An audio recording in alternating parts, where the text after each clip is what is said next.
So it's like fixing the dream. Yeah, fixing the dream. Oh, yeah, there wasn't a problem in the first place. Oh, thank you. Beautiful example. Really great. Thanks, universe. Thank you. Lovely. Great. All right, so welcome. Day 27 it is. Um, welcome to this Miracle Mind meeting. And yeah, I actually want to start with a miracle prayer right away. That's what I felt coming up. And I found one that I can hardly wait to share. So that's another thing. So this is the prayer I want to start with. And that is this. Let every voice but God's be still in me. Father, today I would but hear your voice. In deepest silence I come to you, to hear your voice and to receive your word. I have no prayer but this, I come to you to ask you for the truth.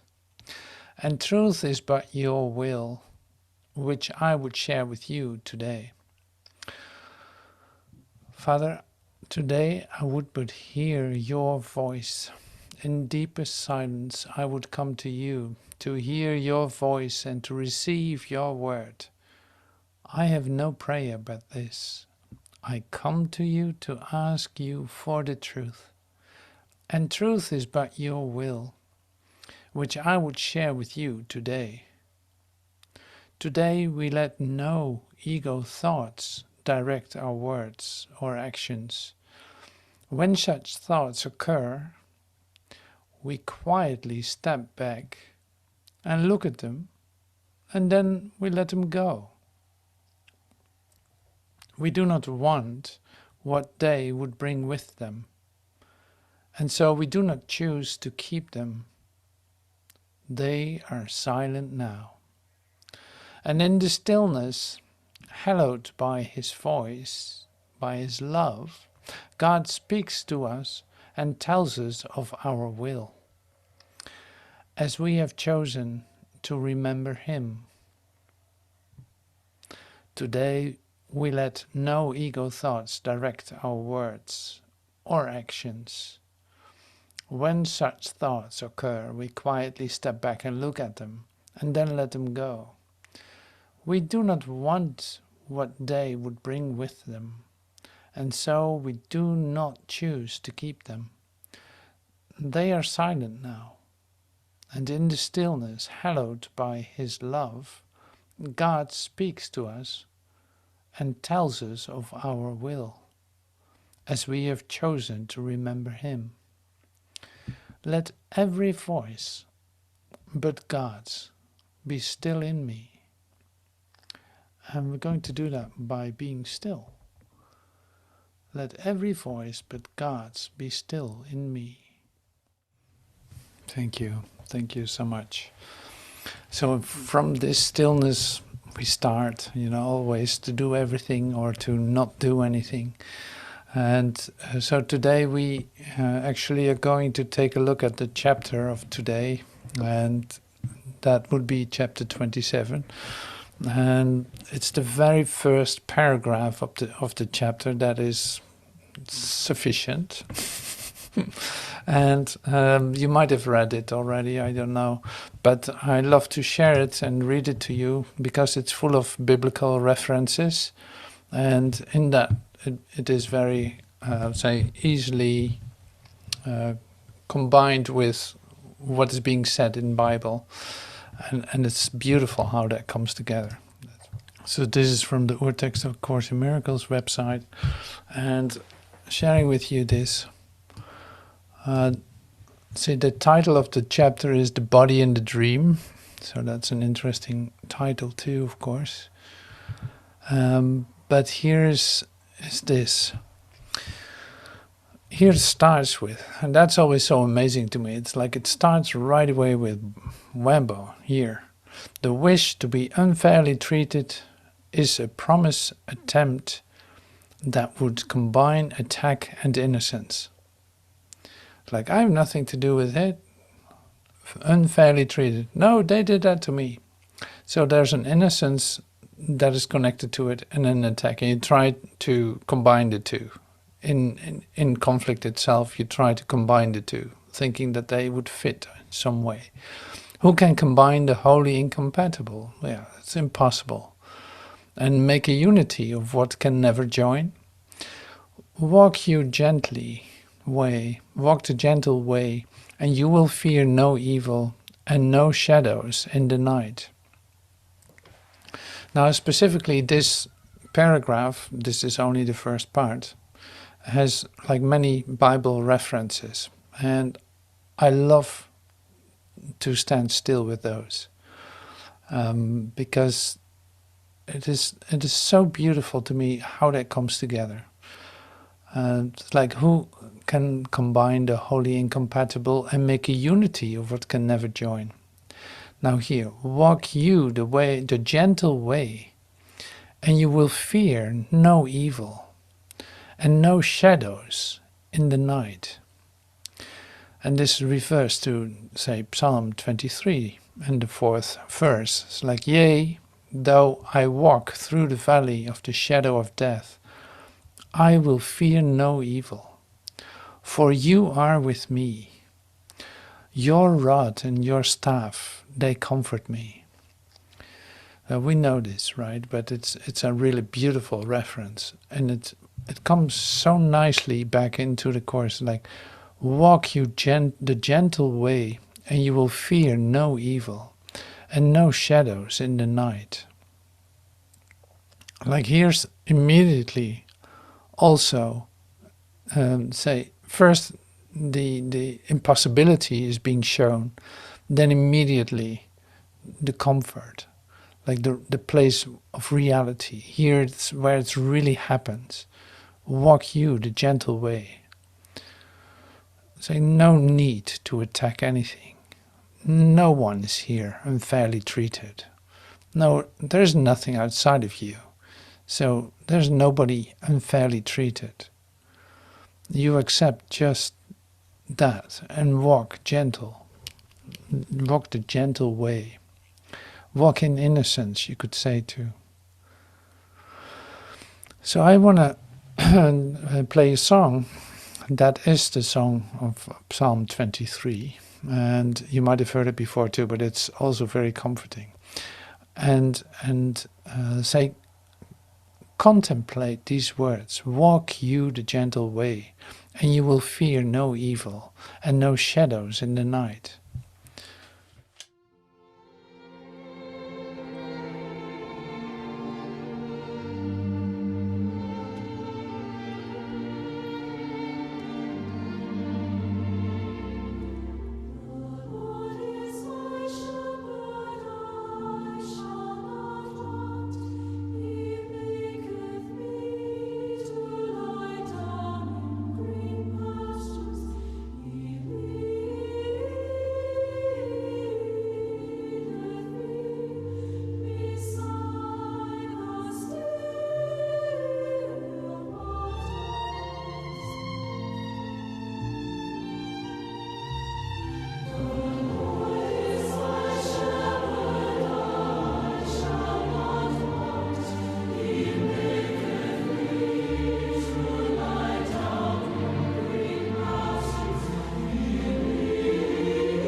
Yeah, so how great it is to feel this deep comfort of walking the gentle way, and fearing no evil.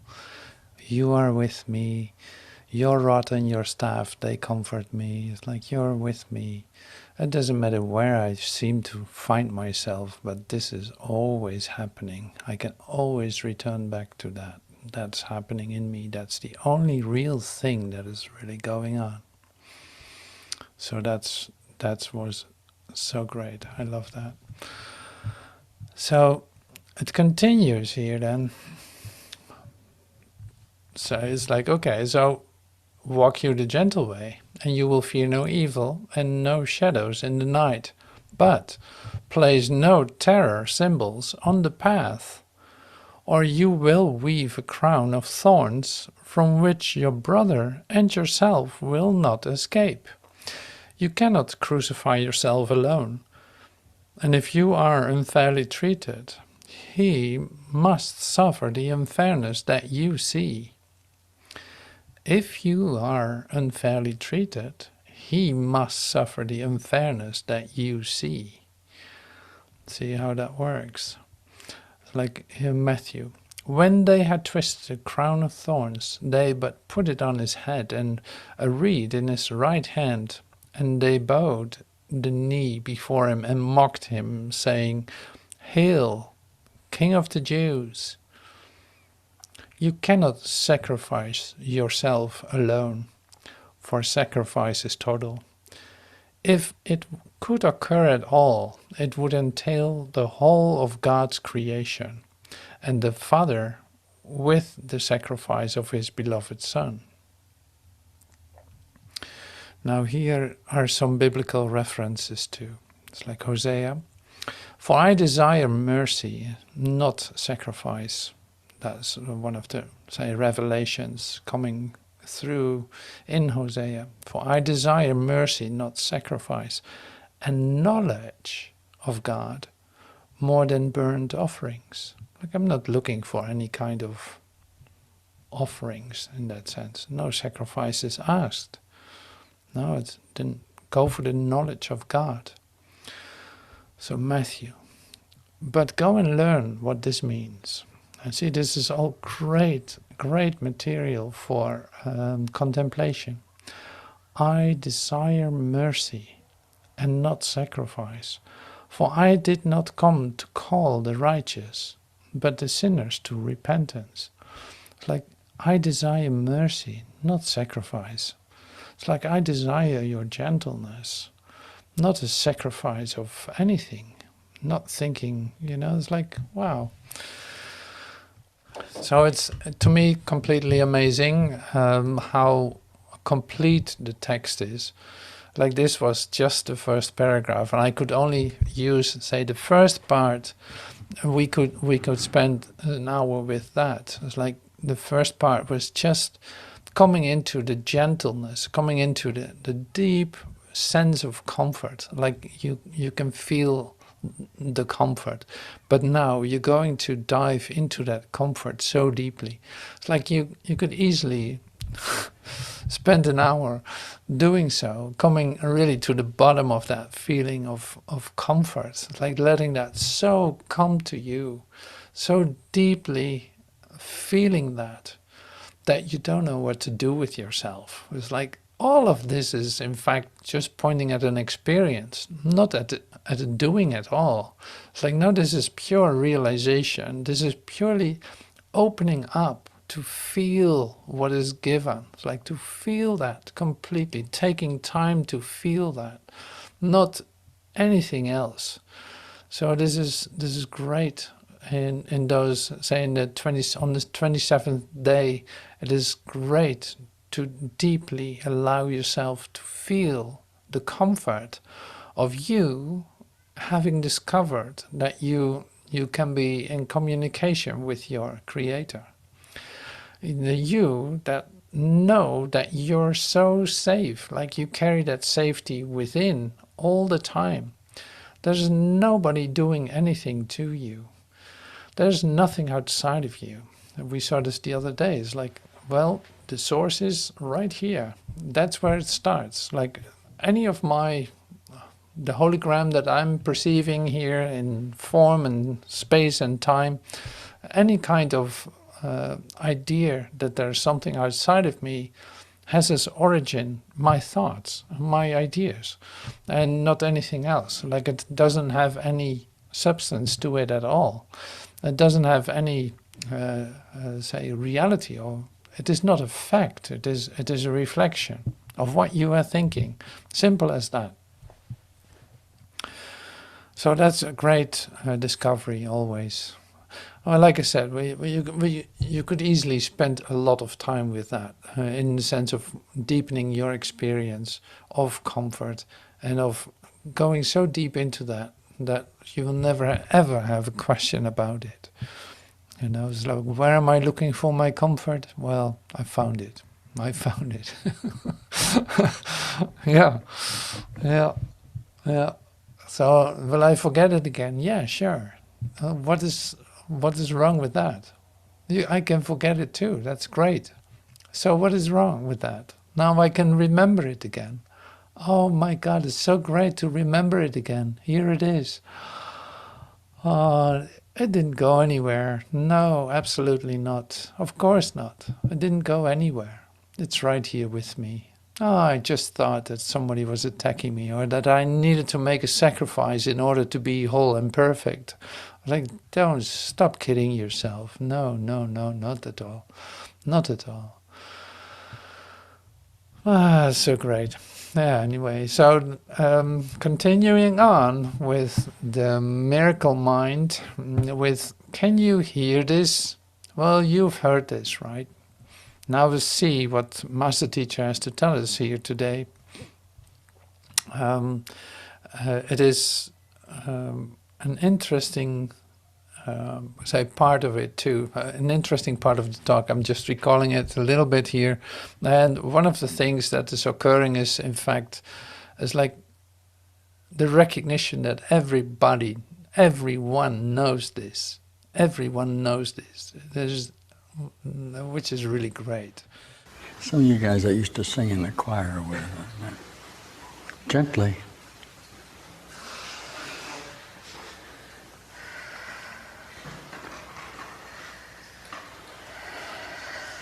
La dee da da dee da da. Good.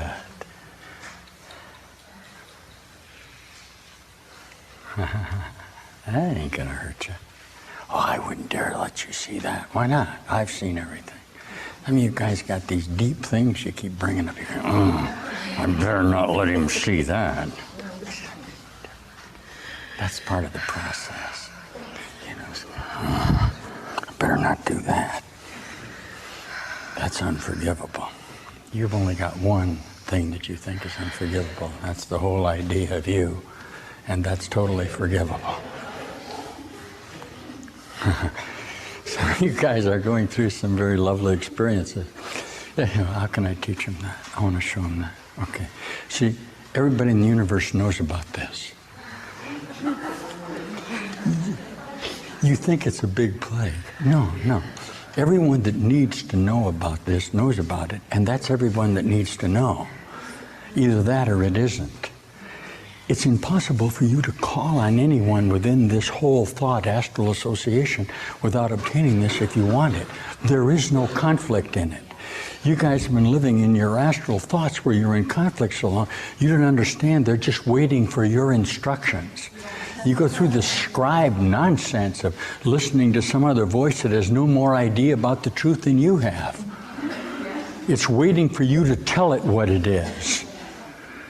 You study your horoscopes to give you the answer. You're the horoscope. It's waiting for you to tell it what it is.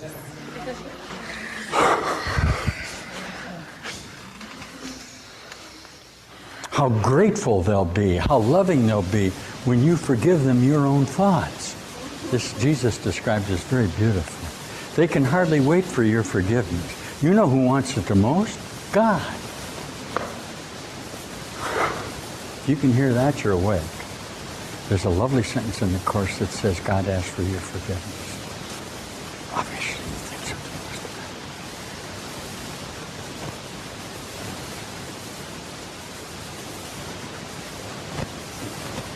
putting some thought into this energy because I want you to stay with the thought. Why? So that you won't come back down into this. Why? Because you begin to do that. Remember, this is in your mind, and then you won't do that. You'll come up to the same association. Then you'll say, gee, I want to be around this more. Then you'll say, no, now I hear what this says. Then your groups will change. Then how you're reading this will change. Then what you're doing with your own goals will change. It has to. God has given you that. That's in the course to change. Otherwise, you'd be stuck here forever. See, you have to be able to hear this. And it's that determination that's happened to you now, the incentive of the miracle. What's occurring to you now is entirely outside of your perceptual association. It appears to be perceptual, but it's a whole new arrangement of your light thought forms. It really doesn't compare to anything that happened to you, but it seems very familiar. It's something you've always wanted to hear. It's something that you remember. It's an ancient melody. It's ever so distant in your mind, yet you can hear it because it's always played. It's right here.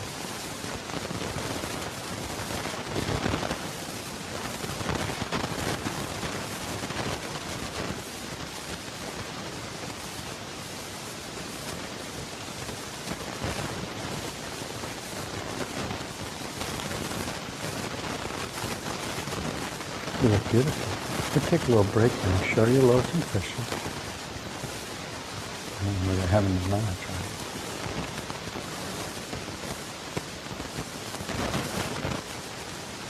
How could it be 12:30? 12:30. I lost a lot.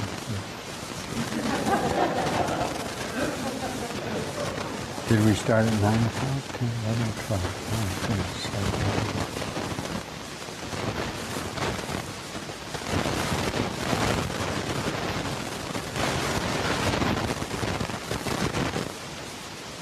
But should I come back? You guys can hang out? Oh, okay. 12:30, 1:30, quarter to 2. I don't know what I'm going to say. Well, I have to take my son. There's if it would be very nice if you guys would stay in this high identities. That is, it'd be lovely if you communicated with each other, but not in the mundane fashion that you usually do, since that's what the falsity is, and the truth is that you're in an entirely different place and time than you were what you constitute 3.5 hours ago. You listen to me, listen to me, listen to me. This is a different time and place. Listen, if you let that be so in your mind, you will formulate this in a whole new relationship of time and space. I guarantee it. It has to be so. Okay, you'll still be in time, but it'll be a new association, a new later association in light formations. The problem I've had with this, I can't stop talking. Listen, the problem I've had with this depth is you're all coming from different times. And you don't have a central location in your own great rays. Some of your centers are later than others. Some are earlier. See? You're forging. So you know perfectly well meeting in an energy fashion, but some of them you met 6,000 years ago. A lot of you guys got Egyptian memories that are extraordinary. But many of you now are being afforded memories of your future meetings. That's what I'm giving to you. You can then take those meetings from 10,000 years from now, if you want to call it that, and make application to them in all the times that you've been associated throughout all of time. Why? All time is really going on at the same time. This is later than it was. If you can hear this, it would be very valuable to you. Why? I want you to hold this form. Okay? Every time you don't hold this form, you're just going nowhere. This is your salvation form. I want you to be you. Okay, it doesn't do you any good to look outside yourself for an answer to this. If you'll be you in this new energy, I'll handle the rest.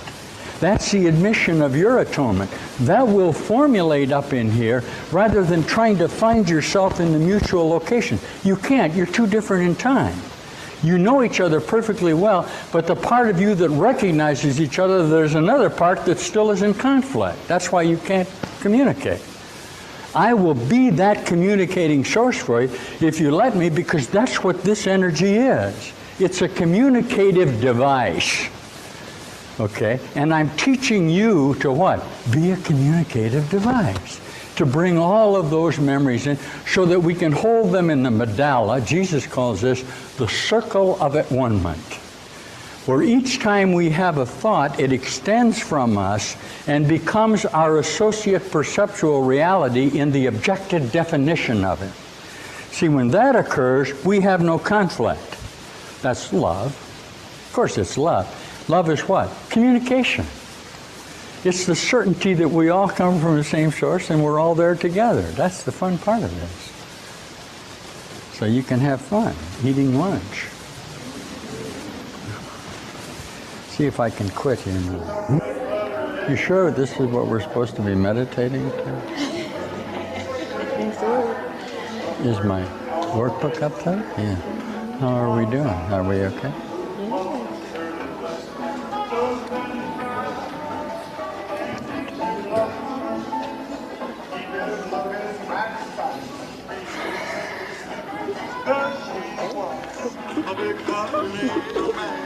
Come on, guys. She wants a big bag. The music is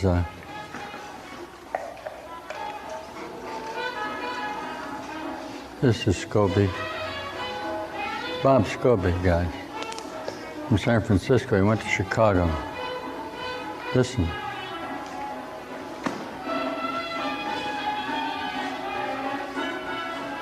Started out with Lou Waters in San Francisco playing what they call San Francisco jazz, traditional jazz out of New Orleans. He was at the Dawn Club in 1949. You dirty guy, it's where you and I, it was me.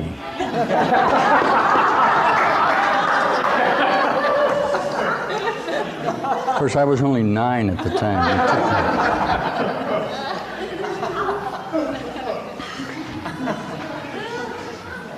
Yeah. The Lou Waters sound, what you call the Lou Waters sound, was a particular ensemble of associate harmonics without a lot of allowance for spectacular musicianship. The requirement was to make the sound, and guys like Turk Murphy, who had Earthquake Lagoons here in the city for many years, is an alumnus of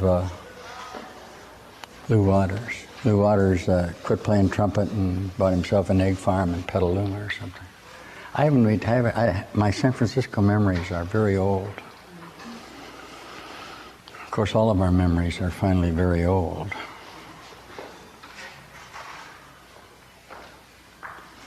And my Sacramento memories are more recent.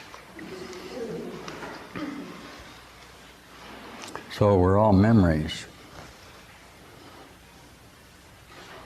Some of you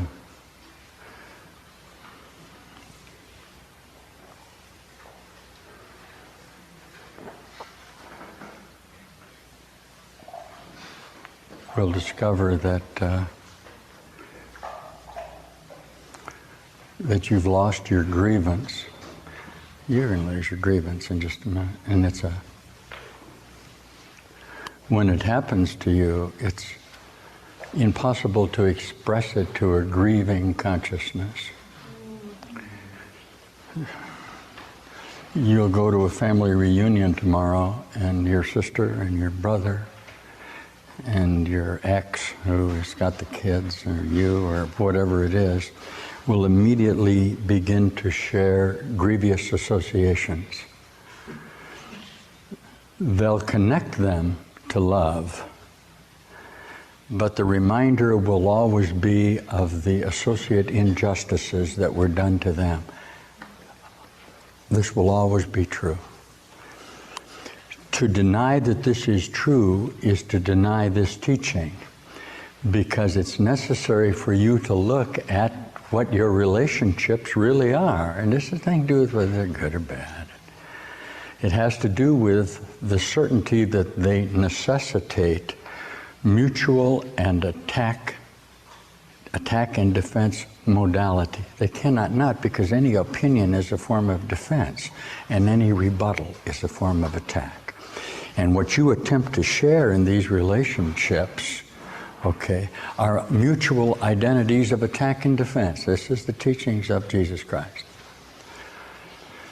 Now, perceptual mind presumes that that's the way of life.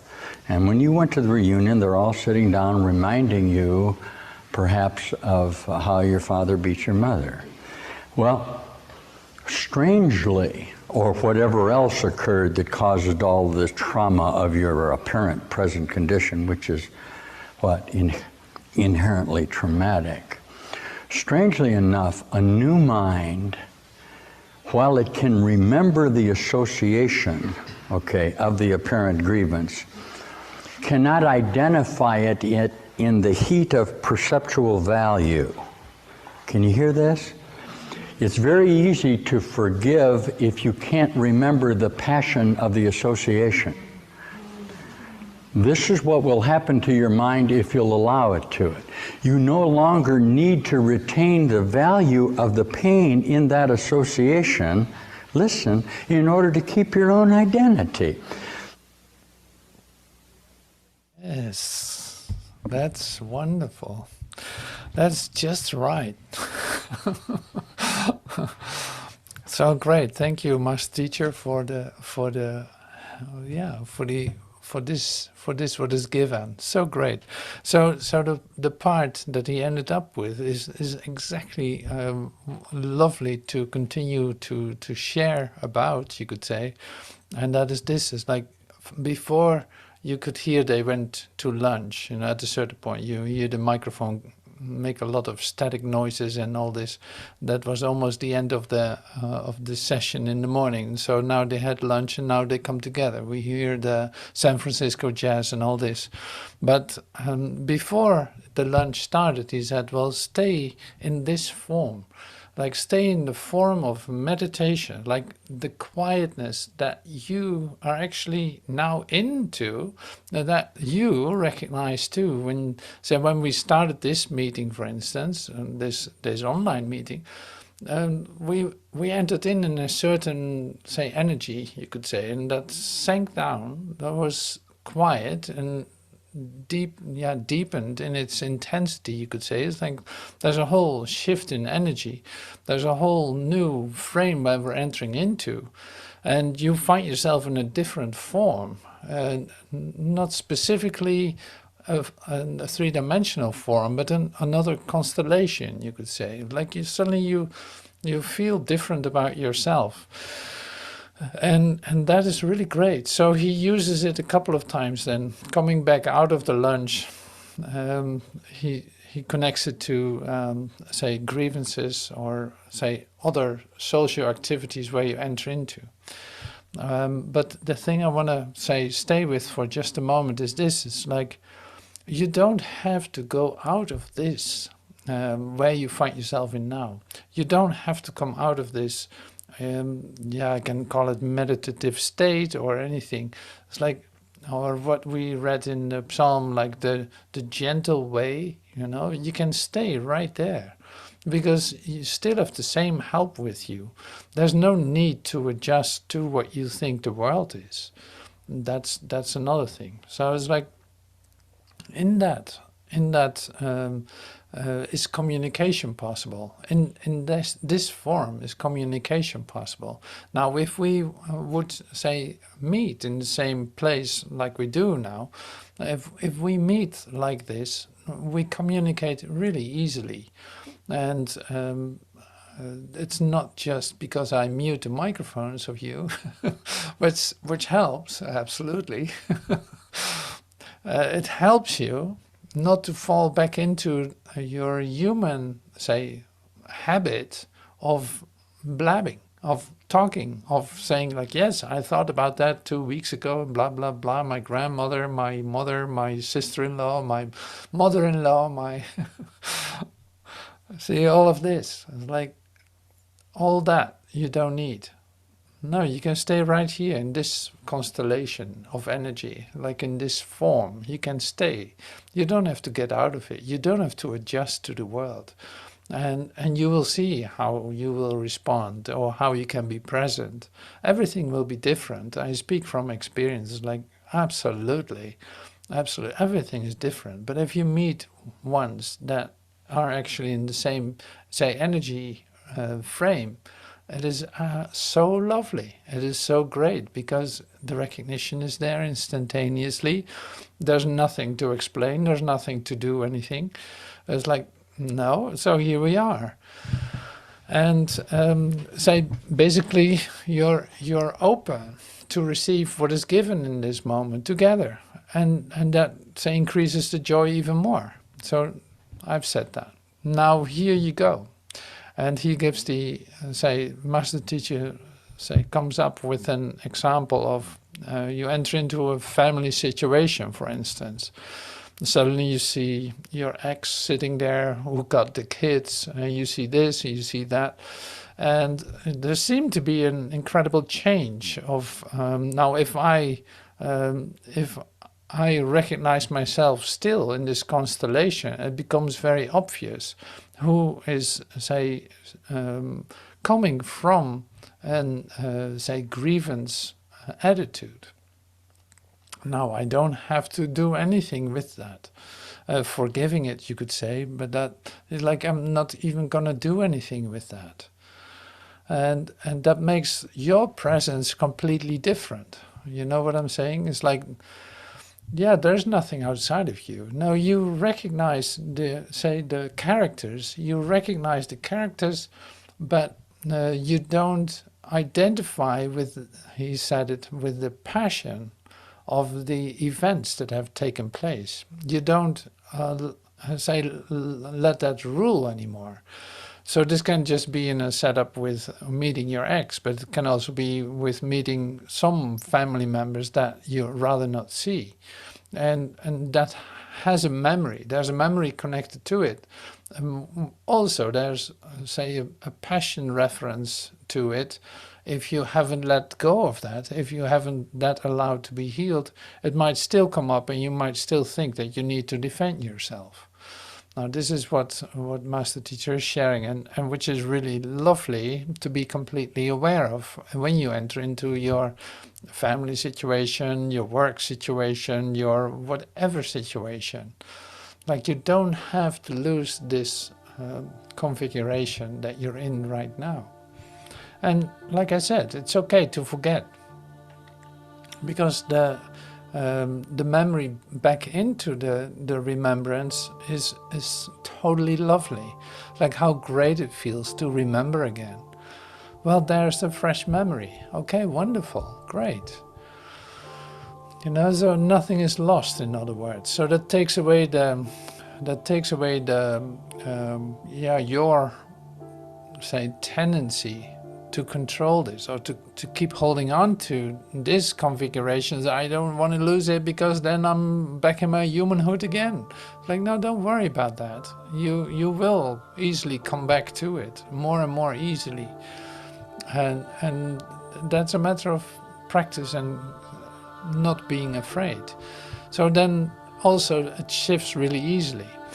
And you start to choose, you start to stay more with yourself. And I know from the next part of the talk that we're entering into, I heard it today because I was uploading another batch of those. I know that it's going to be compared to a hippopotamus. It's like a hippopotamus doesn't want to be a buffalo.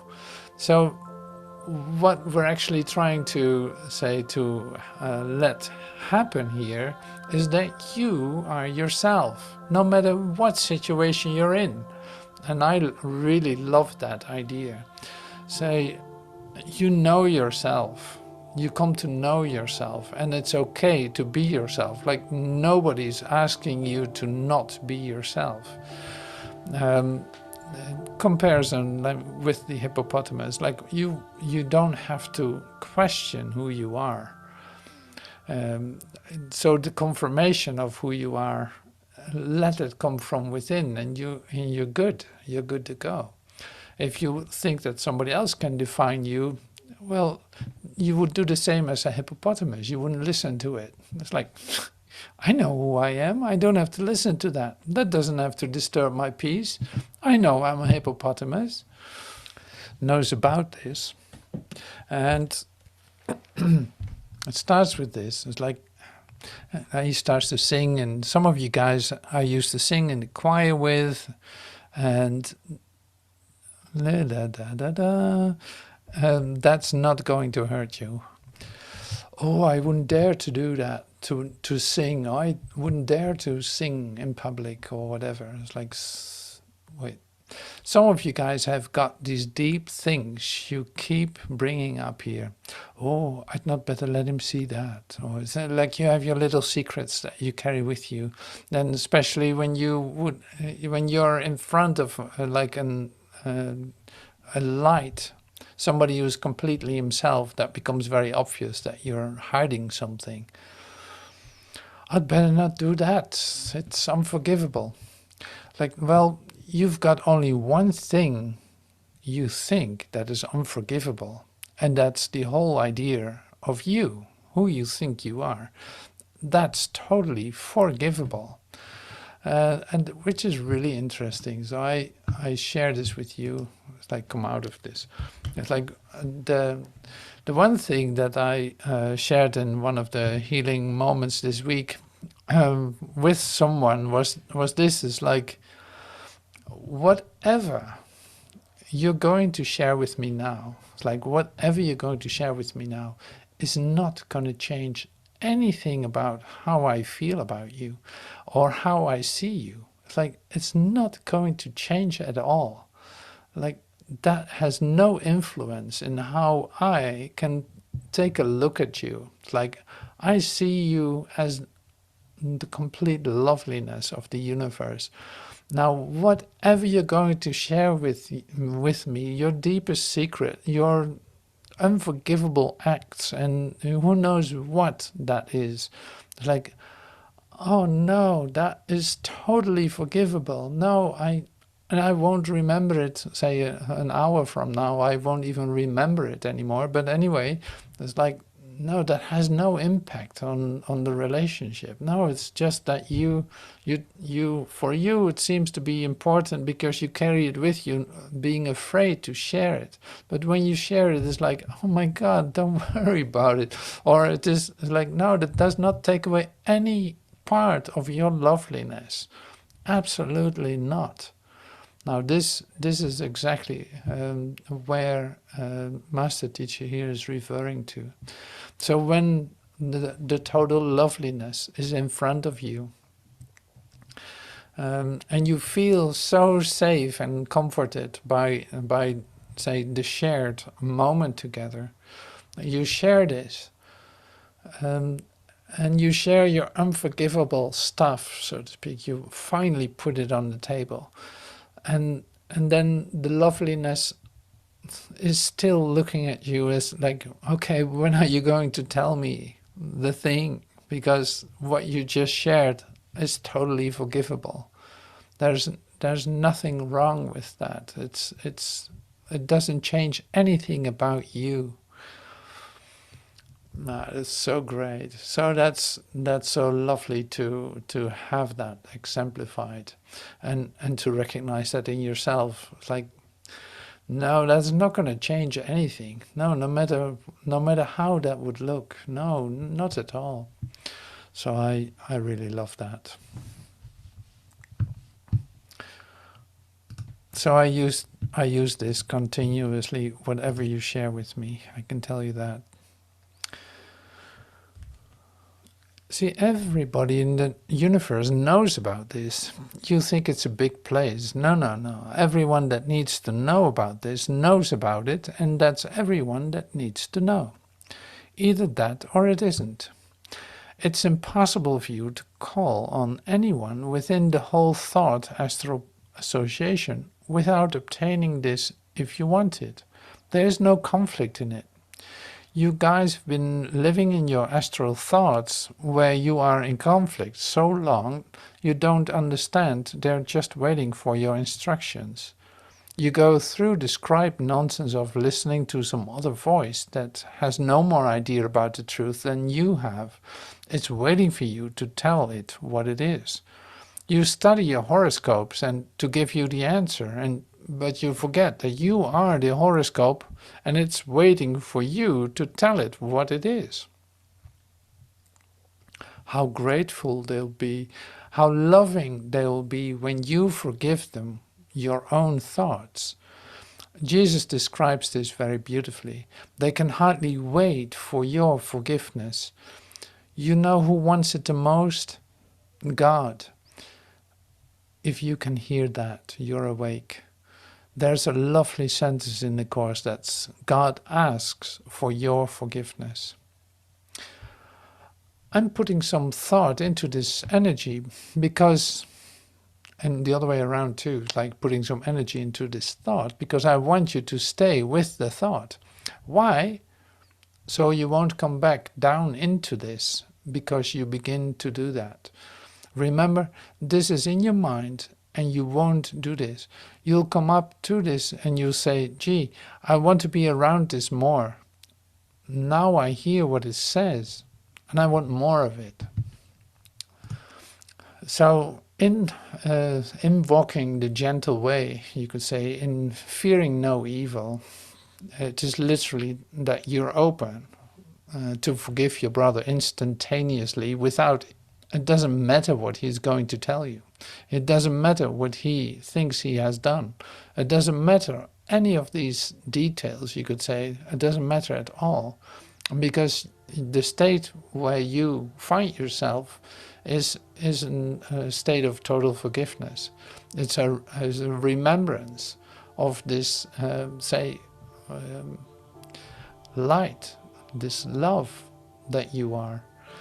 So and then it's just only inclusiveness. It's like, no, it's not an exception. No, there's no exception to the love of God. No, and the love of God is what I share with you, and you represent that to me. So now, whatever you're going to tell me, it doesn't change anything. No, just please put it on the table, or release it as much as you can. And yeah, I'm totally willing to sit with you in that. Absolutely. It's like, share anything with me in that sense, because it is like, it's about you getting rid of it, so to speak. You not thinking any longer that it is a problem. You not thinking any longer that it's unforgivable. It's like, nothing is unforgivable. It's really like that. It's like, God wants you to do this. God wants you to forgive. So in this recognition, the healing takes place. See, but if you protect yourself in your communication with your brother, say bringing that back to an idea of sacrifice, like if I would attack my brother for any reason or feel a grievance coming up and actually wanting to attack, which is the same thing, if I still have that happening to me, then something is not right. So that's work for you, you could say. It's like, you can never be crucified alone, is what we read too. It's like, you can never be crucified alone. You can, when you attack, you're not only hurting someone else. No, you hurt yourself too. It's like you're in a construct that has nothing to do with love.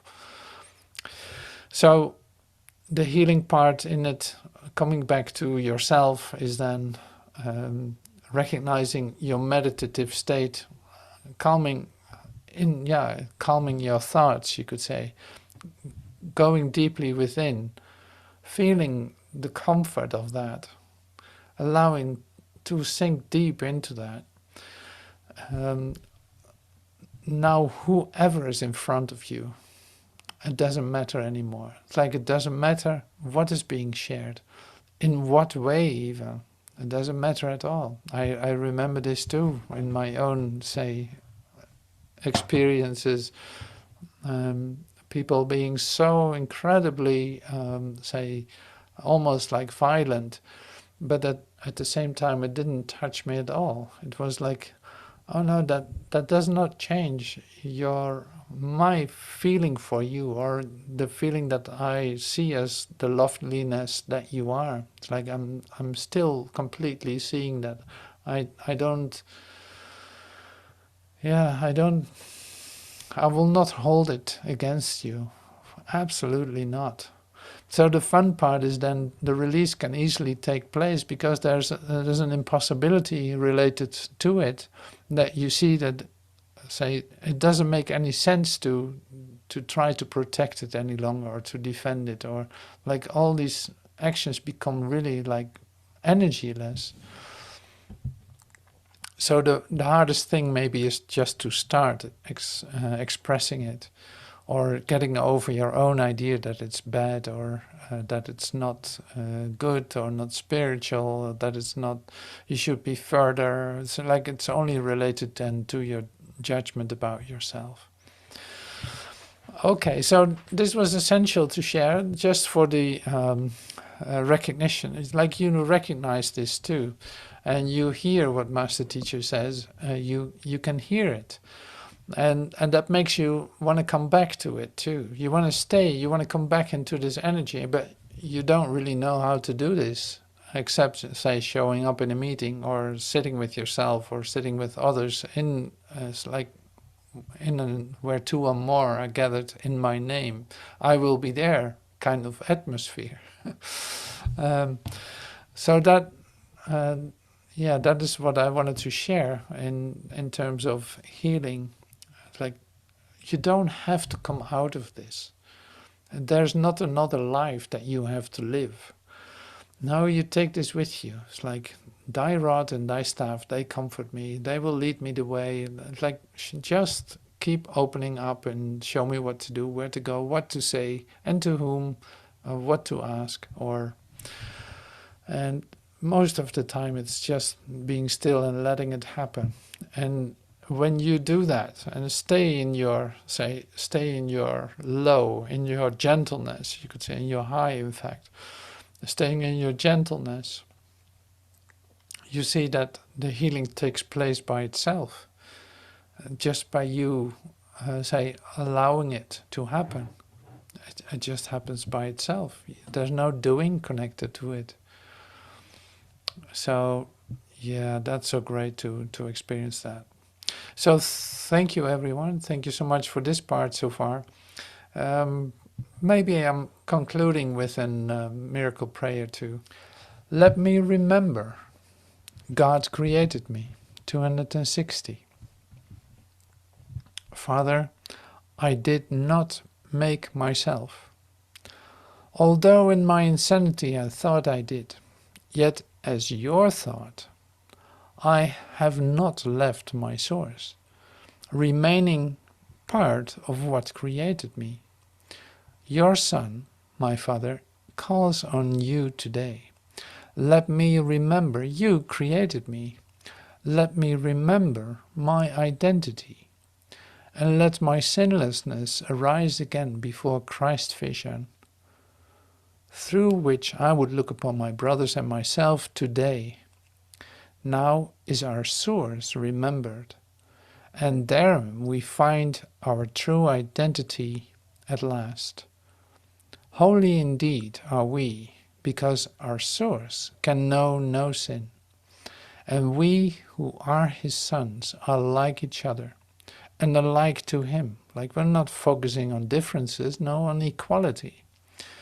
How holy indeed are we, because our source can know no sin, and we who are his sons are like each other, and alike to him.